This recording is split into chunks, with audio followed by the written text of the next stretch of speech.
Olá, queridos, paz a todos vocês.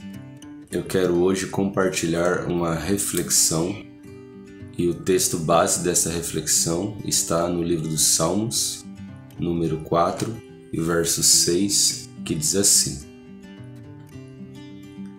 Há muitos que dizem: quem nos dará a conhecer o bem?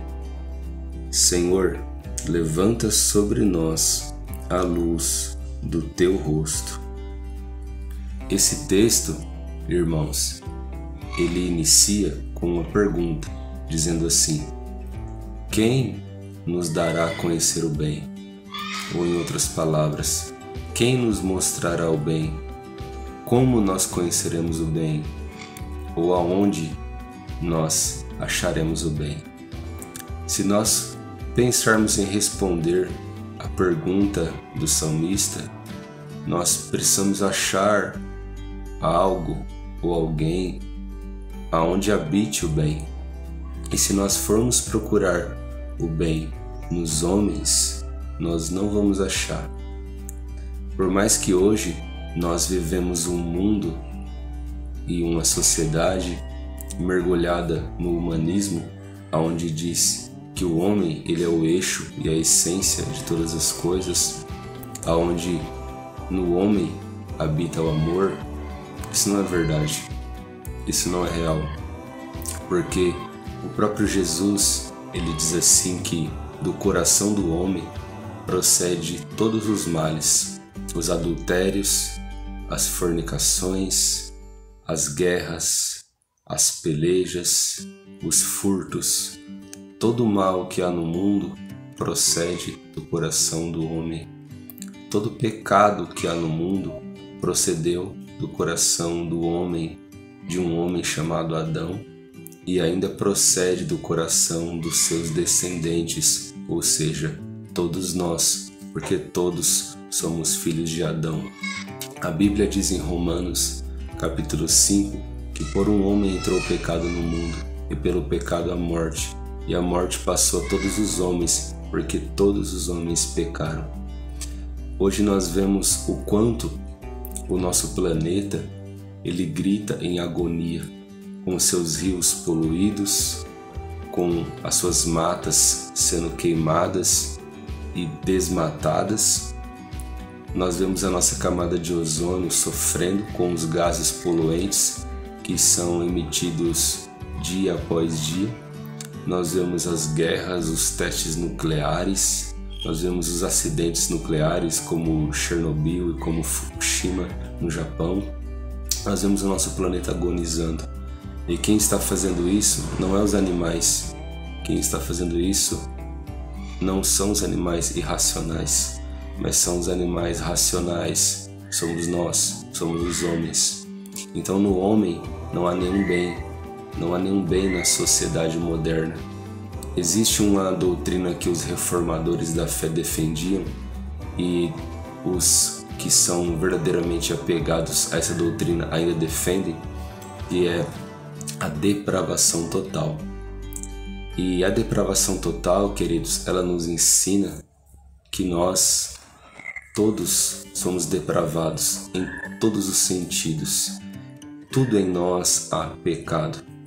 Quando o homem caiu, ocorreu uma depravação total em todos os sentidos do homem, em seu intelecto, em suas emoções, em tudo isso. A prova da depravação das emoções são emoções como inveja, por exemplo, orgulho. A depravação no intelecto é quando nós percebemos que depois de muito tempo que vimos alguma coisa que não deveria ver, ainda nos lembramos daquilo. Depois de muito tempo, aquilo está gravado em nossa mente, aquela imagem que nós não deveríamos ver. Mas tudo aquilo que nós lemos de bom da Bíblia, por exemplo, depois de meia hora nós já esquecemos praticamente tudo. Nós vemos que o nosso intelecto ele tem uma grande facilidade para se apegar àquilo que é mal e simplesmente não se apegar àquilo que é bom. Nós vemos até nas nossas boas obras, entre aspas, pecado, aquilo que é mal.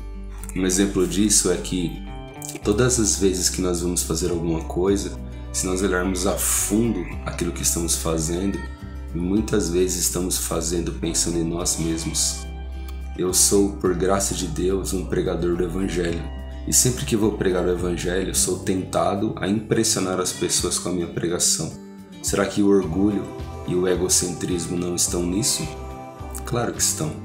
E você também pode me responder isso. Quando você vai fazer uma boa obra, não há um pouco de orgulho ou de desejo de ser reconhecido ou desejo de ser famoso? Não há esse desejo em você? Desejo de ser aplaudido? Saiba que esse desejo é o mesmo desejo que Lúcifer teve, a soberba e o orgulho. Ou seja, o mal habita em nós. E quando chegaram para Jesus e falaram assim: Mestre, tu és bom, qual foi a resposta de Jesus? Jesus falou assim: eu não sou bom, só há um bom, que é Deus. Então, querido, se Jesus disse isso, quem somos nós para dizer que a bondade habita no homem, que a bondade habita na sociedade? É claro que há algumas coisas ou outras que os homens fazem de bom, algumas obras sociais, enfim, mas isso não quer dizer que o homem é bom, né? Pelo contrário,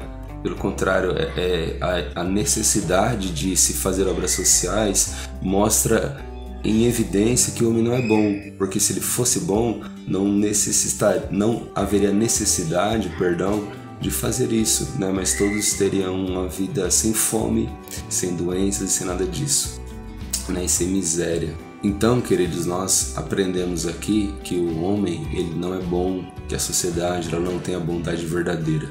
E quando nós olhamos em volta, nós perguntamos: puxa, quem nos dará a conhecer a bondade? Quem nos mostrará a bondade?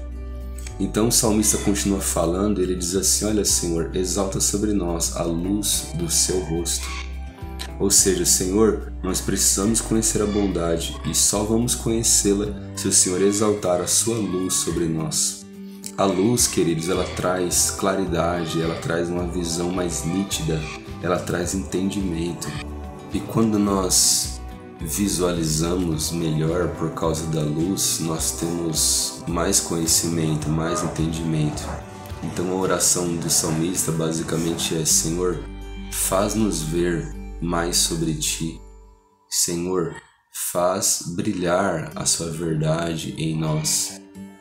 Senhor, revela mais do Senhor para nós. E por que ele está pedindo isso? Ele está pedindo isso a Deus. E por que ele está pedindo isso? Ele está pedindo isso a Deus porque a resposta para a pergunta dele é Deus. Aonde nós acharemos bondade? Acharemos bondade em Deus e somente em Deus. Aonde acharemos uma bondade pura? Somente em Deus, somente nele. E para que o homem ache a bondade verdadeira, ele primeiro precisa achar a Deus. A palavra fala no livro dos Salmos mesmo que grande é a bondade do Senhor, grande Ele é em bondade.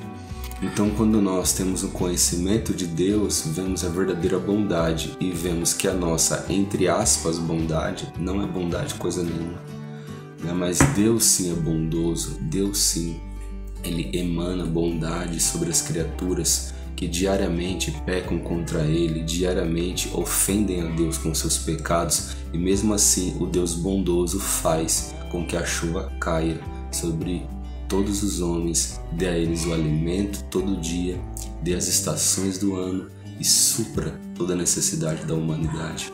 Somente Deus é bom, bom ao ponto de entregar o seu Filho na cruz por pessoas que nunca mereceram isso, como eu e você. Então, vamos olhar para Deus e vamos perceber que toda a raça humana está debaixo do pecado. Toda a raça humana não é boa, mas somente Deus é. E quando nós tivermos a luz de Deus resplandecendo sobre o nosso rosto, então nós perceberemos quem de fato é bom e que o Senhor compartilhe esse atributo, essa qualidade que Ele tem de bondade para conosco, para que a gente possa ser transformado, ter o nosso coração mudado e possamos refletir para o nosso semelhante um pouco dessa bondade. De nós mesmos nós não podemos fazer isso, mas se o Senhor resplandecer sobre nós a luz do rosto dele, seremos como Moisés, que quando desceu do monte, depois de 40 dias em contato com Deus, foi necessário colocar um véu sobre o rosto de Moisés, porque a luz do semblante de Moisés refletia sobre o povo. E o apóstolo Paulo fala em Coríntios, em uma de suas cartas à igreja de Corinto, que agora nós devemos ter maior luz, que agora nós devemos ter maior luz resplandecendo em nós, a luz de uma aliança maior do que a aliança da lei, que é a aliança da graça. Então que a luz que vem pela graça e que vem por meio de Deus brilhe sobre mim, brilhe sobre ti, para que a gente veja de fato a bondade, e a bondade só está em Deus. Amém, queridos? Que Deus abençoe a vida de vocês. Eu peço a vocês que compartilhem esse vídeo com um amigo, com uma amiga, nas redes sociais. Fique à vontade, tenha liberdade para fazer isso, e que essa palavra alcance o máximo de pessoas. Deus te abençoe, Deus nos abençoe, a nós e nossas famílias, em nome de Jesus.